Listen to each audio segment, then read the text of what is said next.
नमस्कार दोस्तों, एक बार फिर से आप सभी का स्टडी 91 में बहुत बहुत स्वागत है। और जैसा कि आप सब देख पा रहे होंगे कि आज मैं आप सबके सामने जो है एक नया टॉपिक लेकर आया हूं और यहां पर मैं आज आपके सामने सिटिंग अरेंजमेंट का टॉपिक लेकर आया हूं। तो दोस्तों चलिए जल्दी से आप सभी लोग तैयार हो जाइए और शुरुआत करते हैं। आज जो है सिटिंग अरेंजमेंट जो है वृत्ताकार क्रम व्यवस्था की जबरदस्त ट्रिक के साथ में।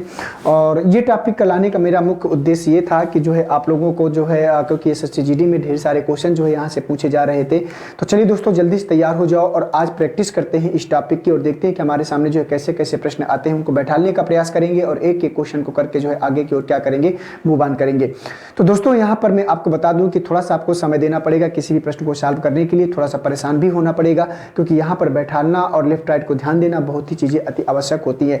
तो चलिए जितने बच्चे जुड़ चुके हैं सभी को एक बार नमस्कार, जय हिंद और वंदे मातरम। तो चलिए दोस्तों शुरुआत करता हूँ आज की सेशन की और देखते हैं कि हमारे सामने पहला क्वेश्चन क्या आता है। तो पहले क्वेश्चन से चलने से पहले आपको पता है कि यहाँ पर स्टडी 91 के द्वारा कुछ चीजें हैं, जैसे हिंदी का 6.0 बैच, यूपी टेट का, सुपर टेट का, RO ARO SSC GD और वीडियो के मॉक टेस्ट जो बैचेज है स्टडी 91 के द्वारा आप लोगों को जो है प्रोवाइड किए गए। तो सीधे हम यहाँ चलेंगे क्वेश्चन नंबर सेकंड से।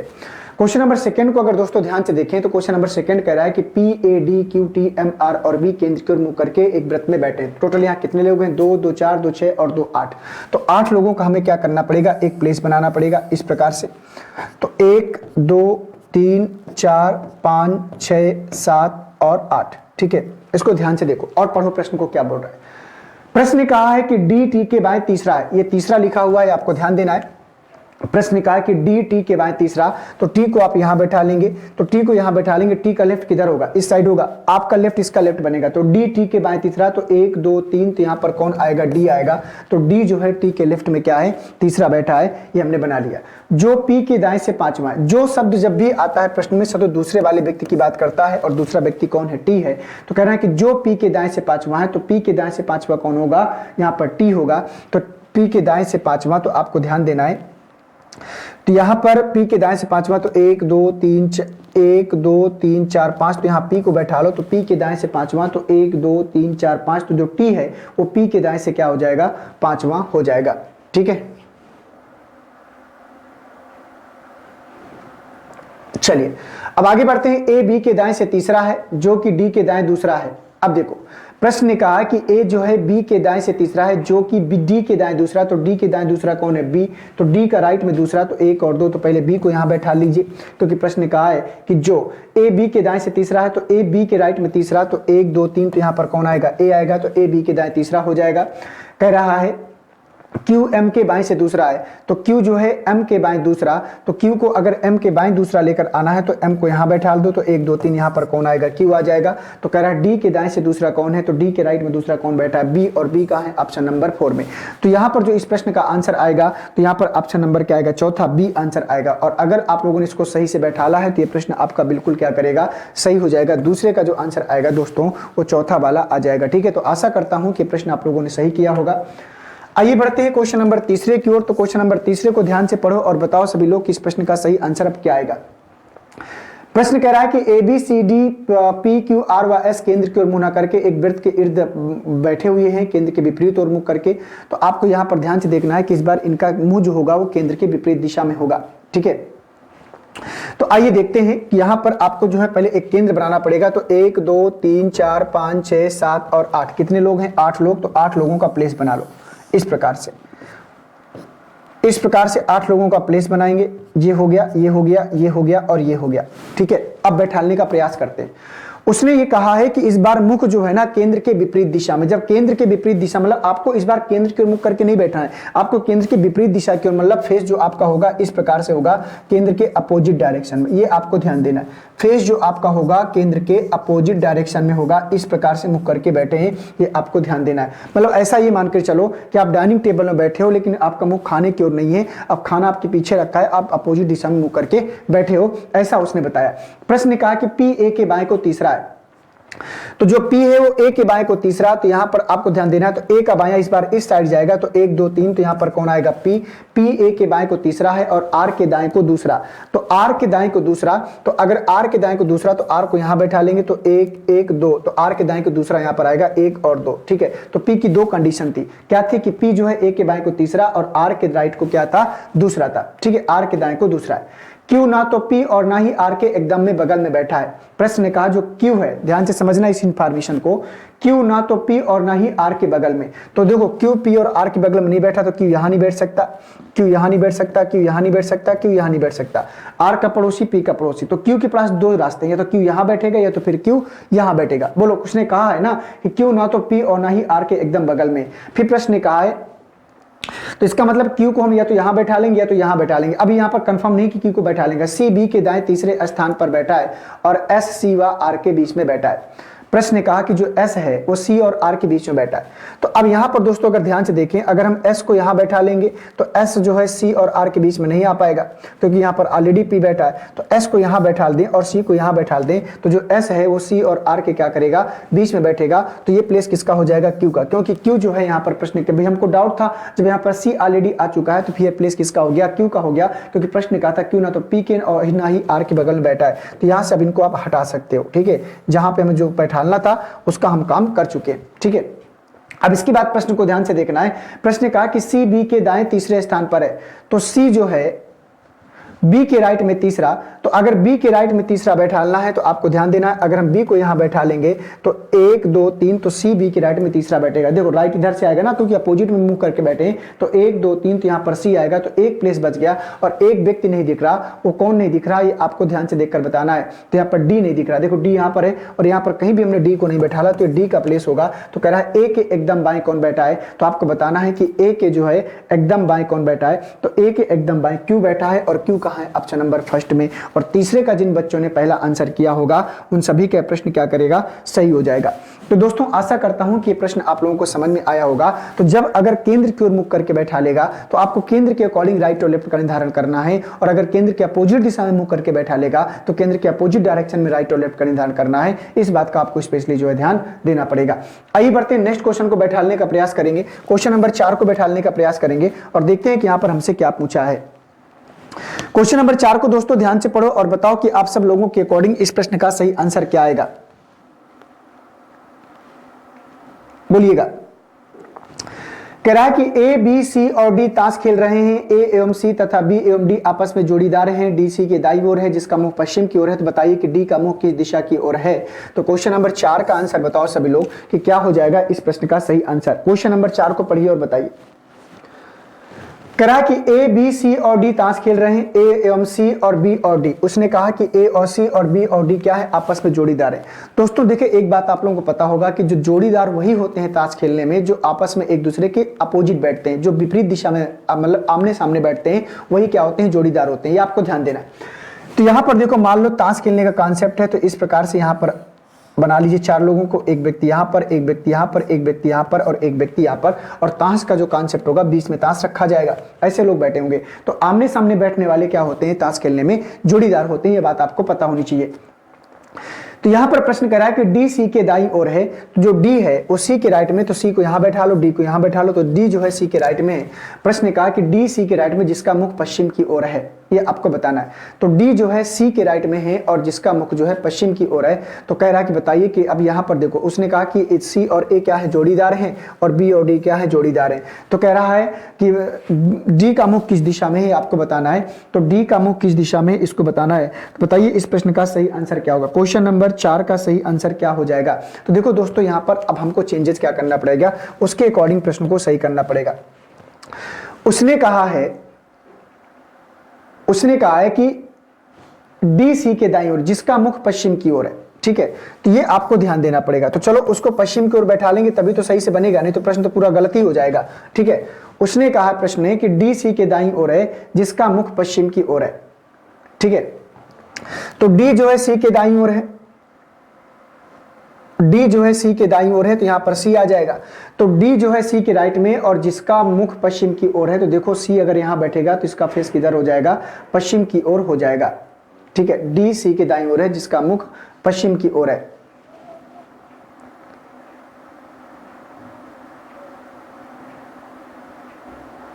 तो अभी भी गड़बड़ है, अभी भी गड़बड़ है, संतुष्टि नहीं मिल रही है। डी सी के दाईं ओर है,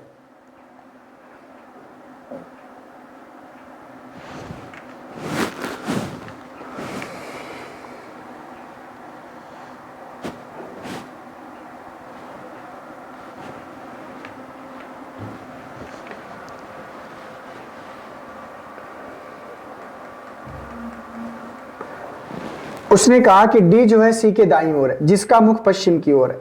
तो अगर डी को सी के राइट में करते हैं तो ये लेफ्ट में हो जाएगा। तो बताइए डी का मुख किस दिशा की ओर है? तो ये थोड़ा सा गड़बड़ा रहा है। प्रश्न ने कहा कि जो डी है वो सी के राइट में, ठीक है, तो इसका मुख पूर्व की ओर होगा, तो ये गड़बड़ा जाएगा पूरा, ठीक है, ये पूरा गड़बड़ा जाएगा। तो अगर हम यहां पर सी को बैठालते हैं तो प्रश्न कह रहा है कि डी सी के दाईं ओर है जिसका मुख पश्चिम, तो डी को हमें यहां बैठालना पड़ेगा, ये हो सकता है। तो डी सी के राइट में, क्योंकि जिसका मुख, सी का मुख पश्चिम की ओर रखना पड़ेगा। तो कह रहा है अब डी और बी क्या है? जोड़ीदार हैं। डी और बी क्या है? जोड़ीदार हैं। और तो यहां पर सी और ए क्या होंगे? जोड़ीदार होंगे। तो प्रश्न कह रहा है कि बताइए कि डी का मुख किस दिशा की ओर है? तो अब डी का मुख किस दिशा की ओर है? दक्षिण की ओर। तो इसका आंसर दक्षिण आएगा, ठीक है ना। मुझे तो यही लग रहा है कि दक्षिण आएगा, ठीक है। तो यहां पर डी का जो आंसर होगा, मुख किधर होगा? देखो मुख का मतलब, देखो डी तो उत्तर की ओर बैठा है, उत्तर में, लेकिन फेस की बात करता है। जब आप ऐसे बैठोगे तो फेस आप सबका चेंज होगा, क्योंकि इसका मुख उत्तर की ओर है, इसका मुख दक्षिण की ओर, इसका मुख पूर्व की ओर, इसका मुख किधर है? पश्चिम की ओर। तो चौथे का जो आंसर होगा वो कौन सा होगा? सेकेंड वाला होगा। बिल्कुल छोटा सा प्रश्न है लेकिन परेशान कर दिया। अपनी हिंदी वीडियो का पेट का काम्बो बुक, पेट का बुक, आरओ का बुक और लेखपाल का काम्बो बुक, जो बुक्स हैं जो स्टडी 91 के द्वारा आप लोगों को प्रोवाइड किया जा रहा है, वो बुक्स आप लोगों के सामने अवेलेबल है। आइए क्वेश्चन नंबर 5 में ए बी सी और डी चार मित्र कैरम खेल रहे हैं। ए का मुख दक्षिण की ओर है, डी का मुख पूर्व की ओर है, सी का मुख पश्चिम की ओर है, बी सी के बाईं ओर बैठा है। तो निम्नलिखित में से दो सम्मुख सदस्यों का जोड़ा होगा। क्वेश्चन नंबर 5 का आंसर बताओ। चार मित्र हैं, कैरम खेल रहे हैं, तो उसी प्रकार से बनाएंगे जैसे ताश खेल रहे थे। ताश खेलने का नियम वैसे मान लो कैरम खेलने का नियम, इस प्रकार से चार लोग क्या है? बैठे हैं। उसने कहा कि ए का मुख दक्षिण की ओर है। अगर ए का मुख दक्षिण की ओर करना है तो ए को यहां लाना पड़ेगा। डी का मुख पूर्व की ओर है, तो डी का अगर मुख पूर्व की ओर लेकर जाना है तो डी को यहां बैठा लेंगे, तभी पूर्व की ओर मुख जाएगा। और सी का मुख पश्चिम की ओर है, और सी को यहां बैठा लेंगे, तभी सी का मुख पश्चिम की ओर जाएगा। बी सी के बाईं ओर है, तो जो बी है वो सी के क्या है? लेफ्ट में, तो सी के लेफ्ट में बैठेगा। तो कह रहा है निम्नलिखित में से दो सम्मुख सदस्यों का जोड़ा, तो ए और बी का जोड़ा है साथ में, और डी और सी का जोड़ा है साथ में। तो सी और डी यहां पर आ गया, तो इसका आंसर आएगा चौथा वाला। तो पांचवें का जो आंसर होगा वो कौन सा आएगा? चौथा वाला होगा। आइए बढ़ते हैं नेक्स्ट क्वेश्चन की ओर। क्वेश्चन नंबर 6 में आ जाओ। करा कि 6 विद्यार्थी ए बी सी डी ई और एफ एक कतार में खड़े हैं। तो ये आपका जो है लीनियर से रिलेटेड प्रश्न है, तो बताना है कि इस प्रश्न का सही आंसर आप सब लोगों के अकॉर्डिंग क्या आएगा। कह रहा है कि 6 विद्यार्थी ए बी सी डी ई और एफ एक कतार में खड़े हैं। बी एफ और डी के बीच में है, ई ए और सी के बीच में है, ए एफ और डी के बगल में नहीं है, सी डी के बगल में खड़ा नहीं है। बताएं कि निम्नलिखित में से कौन सा जोड़ा के बीच में है? तो आपको बताना है, बताएं कि एफ निम्नलिखित में से कौन से जोड़े के बीच में। तो चलो बनाते हैं। कितने लोग हैं यहाँ पर? 6 विद्यार्थी हैं। प्रश्न ने कहा कि बी एफ और डी के बीच में, तो देखो बी जो है वो एफ और डी के बीच में, तो बी जो है वो एफ और डी के बीच में। तो यहाँ दो कंडीशन बन सकती है। कैसे? अगर बी एफ और डी के बीच में है, अगर मैं बी को यहां बैठाल दूं और डी को यहां बैठाल दूं और एफ को यहां बैठाल दूं, तब भी बी जो है एफ और डी के बीच में ही होगा। बोलो होगा कि नहीं? तो ये भी कंडीशन सही है, ये भी कंडीशन सही। आगे देखते हैं कौन सी सही होती है। बी एफ और डी के बीच में, फिर आगे उसने कहा कि ई ए और सी के बीच में। ई जो है ए और सी के बीच में है, तो इसको अभी छोड़ते हैं। ए एफ और डी के बगल में खड़ा नहीं है। ए जो है एफ और डी के बगल में खड़ा नहीं है, तो चलो मान लेते हैं ई ए और सी के बीच में है। तो ई जो है ए और सी के बीच में है, तो ई ए और सी के बीच में उसने कहा है कि ए जो है एफ और डी के बगल में खड़ा नहीं है। तो एक सिचुएशन ये भी हो सकती है, ठीक है। सी डी के बगल में खड़ा नहीं है, तो प्रश्न ने कहा कि सी डी के बगल में खड़ा नहीं, तो बिल्कुल सी डी के बगल में नहीं खड़ा है। तो एफ निम्नलिखित में से कौन से जोड़ों के बीच में है, ये आपको बताना है।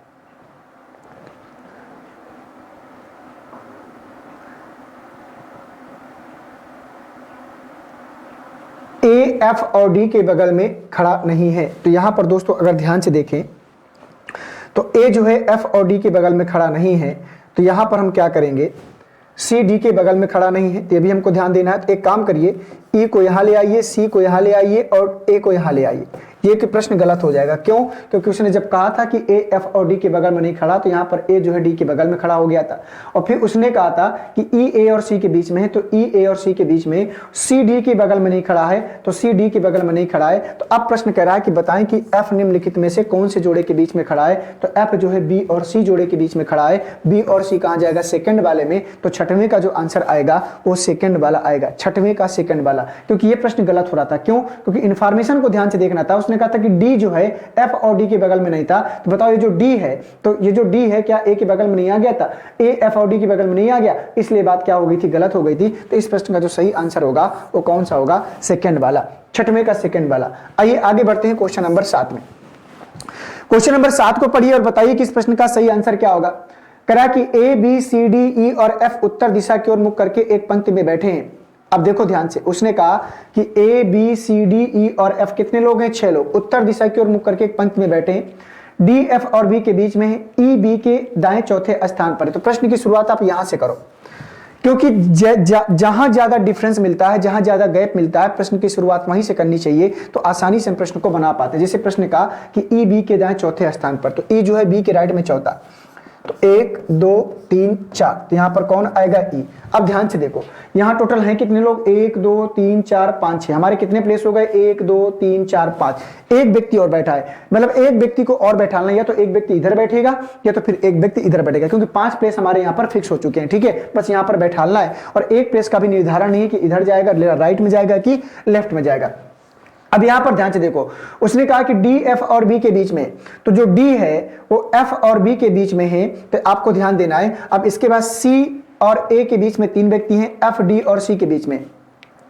अब दोस्तों यहां पर ध्यान से देखो, तो कह रहा है कि डी एफ और बी के बीच में है, तो अगर डी को हम एफ और बी के बीच में बैठाते हैं, तो डी को अगर हम, तो डी को यहां लाना पड़ेगा और एफ को यहां लाना पड़ेगा, तो डी एफ और बी के बीच में। क्यों? क्योंकि अगर डी को इधर ले आएंगे तो फिर एफ इधर नहीं आ पाएगा, ये बात आपको ध्यान देना था। सी और ए के बीच में 3 व्यक्ति हैं, तो सी और ए के बीच में 3 व्यक्ति हैं, और इसके बाद प्रश्न ने कहा कि एफ डी और सी के बीच में, जो F है वो D और C के बीच में है, तो यहां पर C आएगा। अब यहां पर देखो C और A के बीच में 3 व्यक्ति, तो 1 2 3, तो एक व्यक्ति का जो प्लेस बच रहा था वो यहां पर जाएगा, और किसी एक प्लेस किसका हो जाएगा, C और A के बीच में, तो यहां पर कौन आएगा, A आएगा। तो 1 2 3 4 5 6 लोगों को हमने बैठा लिया। तो C के दाएं से किस स्थान पर बैठा है, प्रश्न कहा कि C के दाएं से किस स्थान पर बैठा है, सी दाएं से किस स्थान पर बैठा है, तो सी अगर देखा जाए तो सी दाएं से दूसरे स्थान पर बैठा है, और ये कहां जाएगा, सेकंड वाले में। तो 7वें का जो आंसर होगा वो सेकंड वाला जाएगा। प्रश्न कहा कि सी दाएं से किस स्थान पर बैठा है, तो सी दाएं से दूसरे स्थान पर बैठा है, तो 7वें का जो आंसर जाएगा दोस्तों वो सेकंड वाला जाएगा। ठीक है, अगला प्रश्न देखते हैं कि हमारे सामने अगला प्रश्न क्या है। बनाते चलिए, यहां पर थोड़ा सा समय आपको देना पड़ेगा। ठीक है, ऐसे प्रश्न होते हैं। 8वें नंबर को ध्यान से पढ़ो। कह रहा है कि ए बी सी डी ई और एफ उत्तर दिशा की ओर मुख करके एक पंक्ति में बैठे हैं।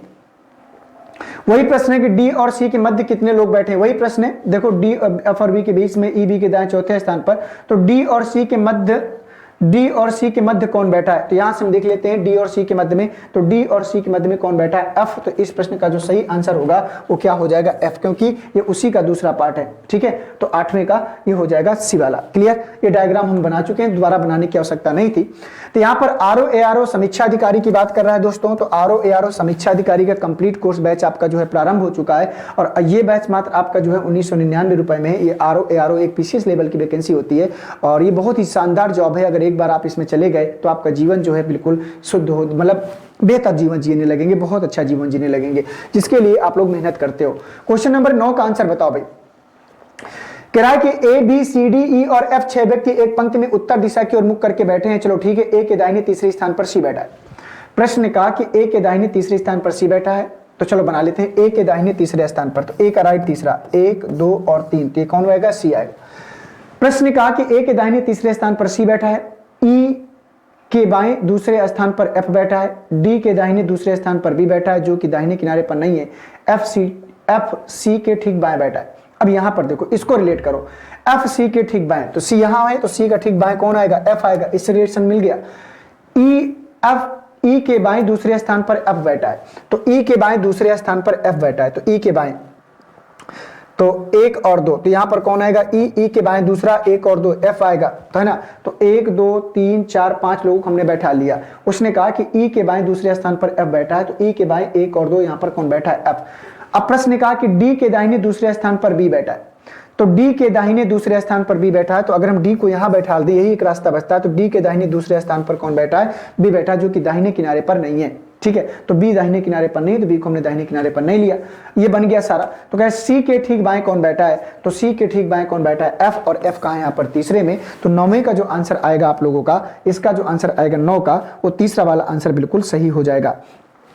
और अगर 9 का आप लोगों ने तीसरा आंसर किया है तो प्रश्न बिल्कुल आपका सही होगा। आइए बढ़ते हैं 9 के बाद क्वेश्चन नंबर 10 में, और देखते हैं कि 10 नंबर हमारे सामने कैसा क्वेश्चन आता है। क्वेश्चन नंबर 10 का आंसर बताओ दोस्तों, क्या आएगा इस प्रश्न का आंसर आप सब लोगों के अकॉर्डिंग।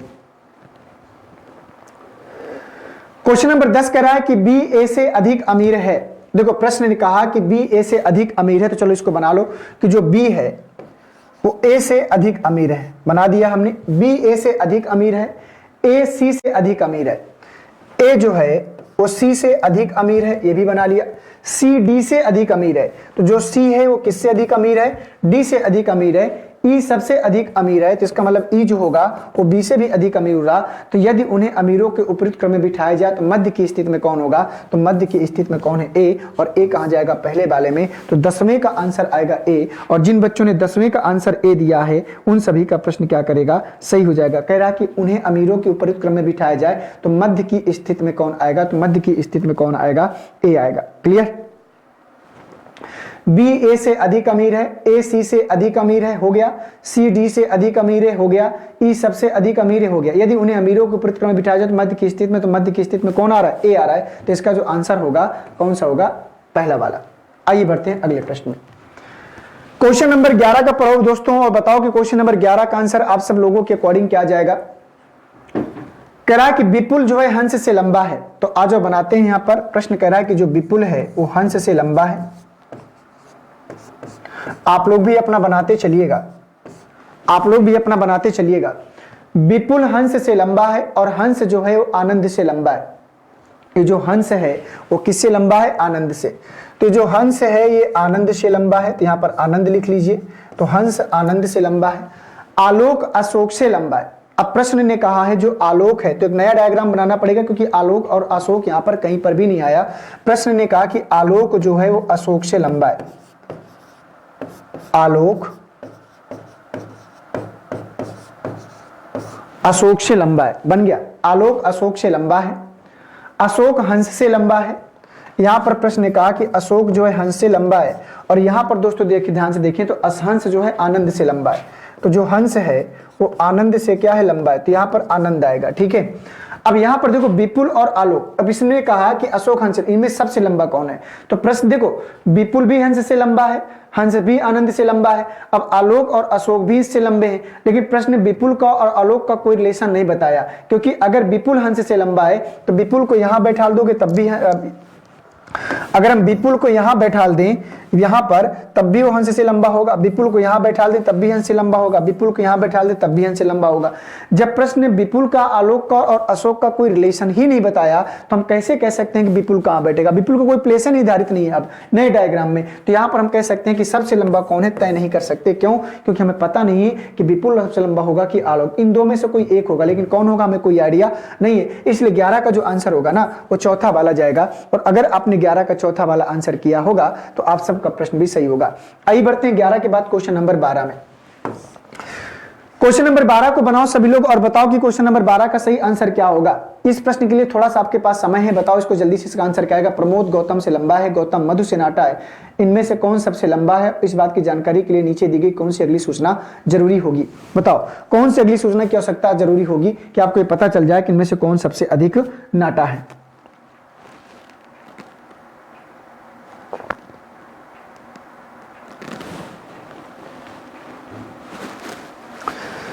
बताइए किस इंफॉर्मेशन की नीडेड होगी कि जिससे हम इस प्रश्न को सही कर पाए बढ़िया से।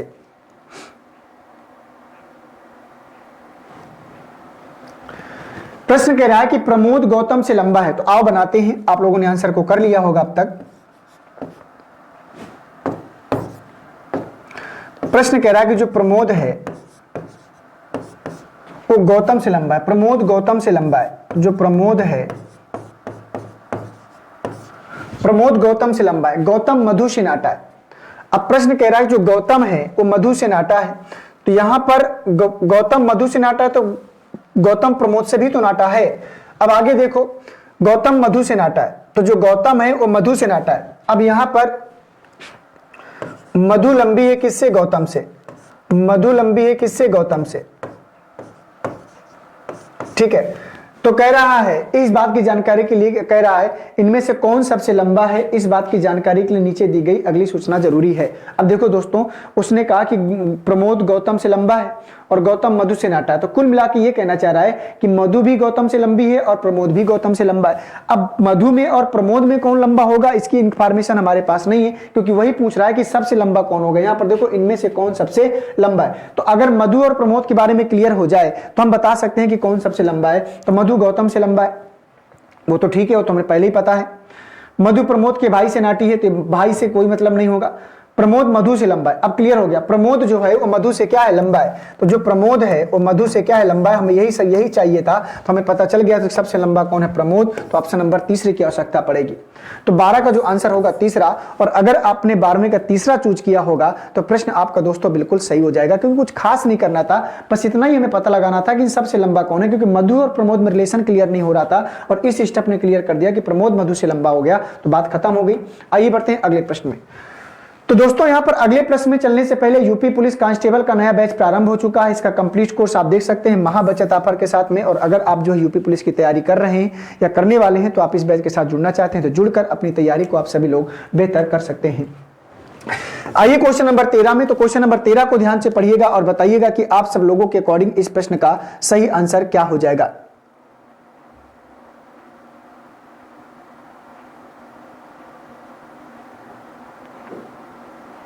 बोलो भाई। कह रहा है कि क्वेश्चन नंबर 13 कह रहा है कि L M N O P Q R और एस केंद्रोन्मुख होकर एक वृत्ताकार मेज के गिर्द बैठे हैं। जरूरी नहीं कि इसी क्रम में। कितने लोग हैं, 8 लोग। तो एक वृत्ताकार सर्कल हमको दोस्तों बनाना पड़ेगा, तभी हम इस प्रश्न को कर पाएंगे। तो आइए यहां पर 8 लोगों का एक सर्कल बनाते हैं और इसको बैठाने का प्रयास करते हैं।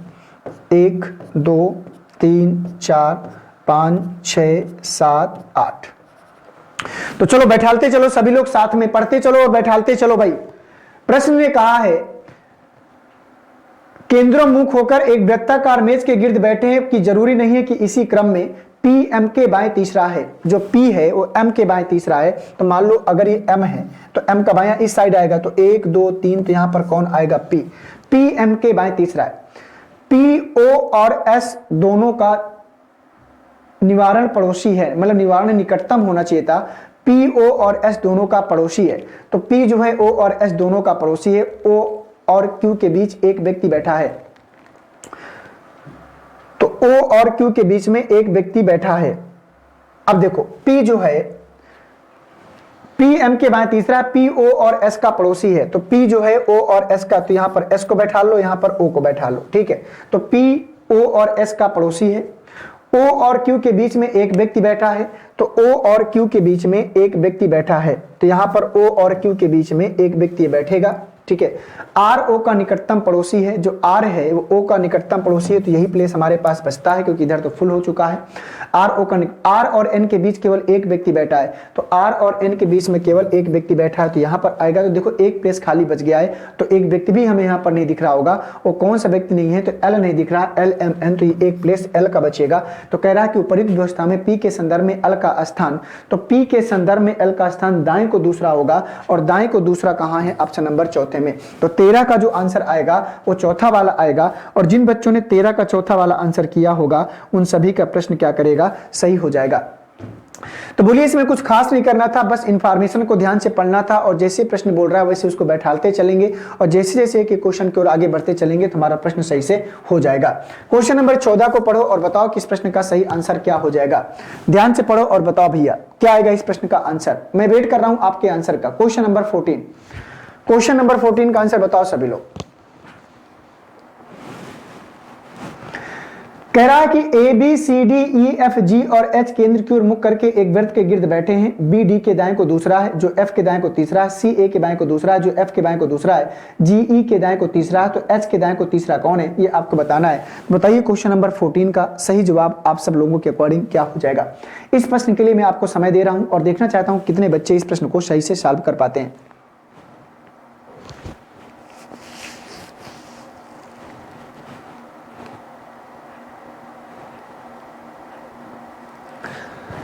ध्यान से बताओ भाई। मैं किनारे खड़ा हूं क्योंकि आपको जो है प्रश्न दिख रहा है बढ़िया से। प्रश्न को देखिए और बताइए।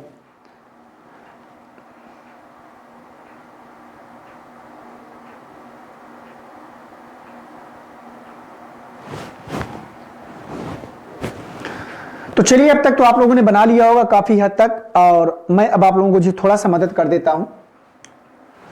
करा कि A B C D E F G और एच केंद्र की ओर मुख करके एक वृत्त में बैठे हैं, तो कितने लोग हैं? 2 2 4 2 6 2 8। 8 लोगों का प्लेस पहले बनाना पड़ेगा। सबसे पहला काम 8 लोगों का प्लेस, 1 2 3 4 5 6 7 8, ये 8 लोगों का प्लेस बन गया। ठीक है, अब इसको बैठाने का प्रयास करते हैं।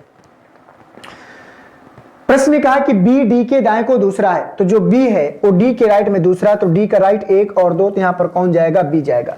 प्रश्न ने कहा कि बी डी के राइट को दूसरा, जो एफ के बाएं को दूसरा है, जो मतलब कौन? डी। जो शब्द शब्द दूसरे वाले व्यक्ति की बात करता है, तो जो एफ के दाएं को तीसरा, तो एफ के राइट को तीसरा कौन है? डी। तो यहां पर एफ को बैठा लेंगे, तो 1 2 3, तो यहां पर कौन आएगा? डी। क्लियर। सी जो है ए के बाएं को दूसरा है, जो एफ के बाएं को दूसरा है, तो एफ के बाएं को दूसरा कौन होगा? ए। तो एफ का बाएं दूसरा कौन आएगा? यहां पर ए। सी ए के बाएं को दूसरा, तो यहां पर दोस्तों देखें तो ए का बाएं दूसरा, तो यहां पर कौन आएगा? सी आएगा। इस प्रकार से हमको बनाना है। फिर जी ई के दाएं को तीसरा है, जो जी है वो ई के राइट को तीसरा, तो ई को यहां बैठा लो, तो 1 2 3, तो यहां पर कौन आएगा? जी। तो जी ई के राइट को तीसरा हो गया। तो एच के दाएं को तीसरा कौन है? तो आप ध्यान, अब यहां पर देखो 1 2 3, एक प्लेस बच गया। अब एक व्यक्ति कौन नहीं दिख रहा भाई, ये भी तो हमें ध्यान से देखना पड़ेगा। तो A B C D E F G H, H नहीं दिख रहा, तो यहां पर एच को बैठा लो। अब कह रहा है कि एच के दाएं को तीसरा, तो एच के राइट को तीसरा, 1 2 3, तो यहां पर कौन बैठेगा? सी। और सी का है ऑप्शन नंबर तीसरे में। तो 14 का जो दोस्तों आंसर आएगा वो सी आएगा। और अगर आप लोगों ने 14 का तीसरा वाला सी आंसर किया है, तो प्रश्न भी आपका बिल्कुल सही हो गया। तो देख लो इसको एक बार ध्यान से, अगर आपने कहीं गलती की होगी तो आपको आंसर जो है जरूर समझ में आ जाएगा। तो चलिए क्वेश्चन नंबर 15 की ओर बढ़ते हैं। तो देखते हैं कि क्वेश्चन नंबर 15 हमसे क्या बोल रहा है, और यहां पर पढ़िएगा क्वेश्चन नंबर 15 का आंसर और बताइएगा कि इस प्रश्न का सही आंसर आप सब लोगों के अकॉर्डिंग क्या हो जाएगा। करा कि A B C D E F G और एच केंद्र की ओर मुख करके एक वृत्त के गिर्द बैठे हैं, तो चलो बना लो, इसको भी बना लो सभी लोग।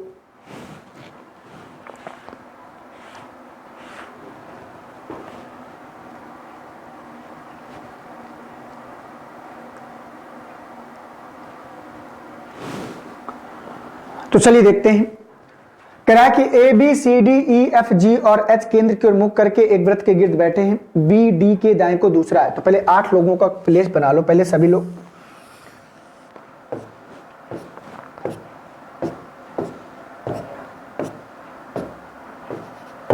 बना लिया। आइए देखते हैं, इसको बैठाते हैं। करा कि बी डी के दाएं को दूसरा है, तो जो बी है वो डी के राइट को दूसरा, तो डी को यहां बैठा लो। ओके, ए के एकदम दाएं कौन है? ये तो प्रश्न हम बना चुके हैं ना बेटा। सी ए के बाएं को दूसरा है, जो एफ के बाएं को दूसरा है, जी ई के दाएं को तीसरा है। ए के एकदम दाएं कौन हो? उसी का अगला प्रश्न है। प्रश्न का इसी का अगला प्रश्न है। क्या पूछा है इसने? देखो ध्यान से, करा कि ए के एकदम दाएं कौन है? तो ए के एकदम दाएं, तो देखो बताओ भाई, ए के एकदम राइट को कौन बैठेगा? तो ए के एकदम राइट को कौन बैठा है? ई बैठा है। तो यहां पर जो आंसर आएगा ना वो ई आएगा। इसको बनाने की आवश्यकता ही नहीं है, तो उसी का अगला पार्ट है, उसी का अगला पार्ट है। एक एकदम राइट को ई बैठा है, इसमें बनाने की आवश्यकता नहीं थी। तो आगे यहां पर हिंदी का इंडिविजुअल कंप्लीट कोर्स बैच प्रारंभ हो चुका है। आप सबको पता है कि जो हिंदी का स्पेशल इंडिविजुअल बैच होगा, आप उसको जो है देख सकते हैं, और उसी के आधार पर अगर आपको वाकई में हिंदी की तैयारी बेहतर करनी है, इंप्रूव करना है, तो आप इस बैच के साथ जुड़कर हिंदी की तैयारी को बेहतर कर सकते हैं। Question number 16, A B C D E F G केंद्र के मुंह करके बैठे हैं, डी बी डी के दाएं को दूसरा है, जो एफ के दाएं को दूसरा है, सी ए के दाएं को दूसरा है, जो तो सी ई के दाएं को तीसरा है। तो बी के संबंध में एच का स्थान क्या है? उसी से रिलेटेड प्रश्न है ये, बी के संबंध में एच का स्थान। तो आइए पीछे चल के देख लेते हैं। तो बी के संबंध में एच का स्थान, तो बी के संबंध में एच का स्थान देखें तो यहां पर दाएं को भी तीसरा है और बाएं को भी तीसरा है। ठीक है, या सामने भी है, अपोजिट भी है। देखते हैं ऑप्शन क्या बोल रहा है। तो बी के संबंध में एच का स्थान, बाएं को तीसरा और दाएं को भी तीसरा, तो दाएं बाएं को तीसरा दिया है, तो ये वाला सही हो जाएगा।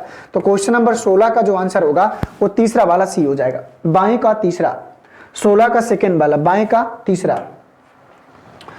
इस प्रश्न को देखो, यही भी उसी से रिलेटेड, तो जी के एकदम बाएं कौन बैठा है, उसी से रिलेटेड प्रश्न है। तो जी के एकदम बाएं कौन बैठा है, हमें पीछे जाकर देखना पड़ेगा। ये देखो जी ई के एकदम दाएं, उसी का प्रश्न है ये। तो कह रहा है कि जी के एकदम बाएं कौन है, तो चलो देखते हैं कि जी के एकदम बाएं कौन है, पीछे चल के देखना पड़ेगा। तो जी के एकदम बाएं, तो जी के एकदम बाएं कौन बैठा है? एच बैठा है। तो क्वेश्चन नंबर 14 का जो आंसर होगा वो कौन सा आएगा? एच आएगा। तो ये वाला प्रश्न है। तो जी के एकदम बाएं, तो जी के एकदम बाएं कौन बैठा है, एच बैठा है। तो 17 का जो आंसर होगा वो पहला वाला आएगा। आशा करता हूं दोस्तों कि ये भी प्रश्न आप लोगों ने जो है बढ़िया से कर लिया होगा। तो यहाँ पर देखो, देख पा रहे होंगे यहाँ पर नितिन सर के द्वारा हैंड रिटन ई बुक्स है, और यहाँ पर आप सब हैंड रिटन ई बुक्स में देख सकते हैं कि यहाँ पर इतिहास के तीनों पार्ट हैं, प्राचीन है, मध्यकालीन है, आधुनिक है, और इसके बाद प्राचीन हिंदी है, और इसके बाद जो है आपकी इंडियन ज्योग्राफी, भारतीय राज्य व्यवस्था और साइंस के भी तीनों पार्ट दोस्तों यहाँ पर क्या है, अवेलेबल है। और इनमें से अगर किसी भी बैच के साथ आप जुड़ना चाहते हैं, किसी भी ई नोट्स की आपको नीडेड होगी, तो आप इस बुक्स के साथ पढ़ सकते हैं और आगे बढ़ सकते हैं। तो चलिए दोस्तों, थैंक यू लिखकर आ गया है, तो इसका मतलब है आज की जो हमारी क्वेश्चनों की श्रृंखला थी वो आपकी जो है समाप्त हो चुकी है। और इसी प्रकार से आप लोगों को आगे भी क्या करना है, प्रैक्टिस करना है। अभी सिटिंग अरेंजमेंट की प्रैक्टिस आपकी समाप्त नहीं हुई है, अभी एक क्लास की भी और आवश्यकता है, तो इसकी एक क्लास जल्द, बहुत जल्द मैं आपके सामने जो है लेकर आऊंगा, और उस क्लास को जो है कोशिश करेंगे कि हर प्रकार से जो है उसको जो है समझने का प्रयास करें। तो आप लोगों को भी जो है अपनी प्रैक्टिस कंटिन्यू करनी चाहिए कि सिर्फ मेरे बताने से, मेरे करने से आप परफेक्ट नहीं हो पाओगे। जब तक स्वयं बैठाना नहीं सीखोगे तब तक मजा आने वाला नहीं है। ठीक है, तो थैंक यू सभी को, मिलते हैं आप सबसे नेक्स्ट क्लास में। जय हिंद, वंदे मातरम।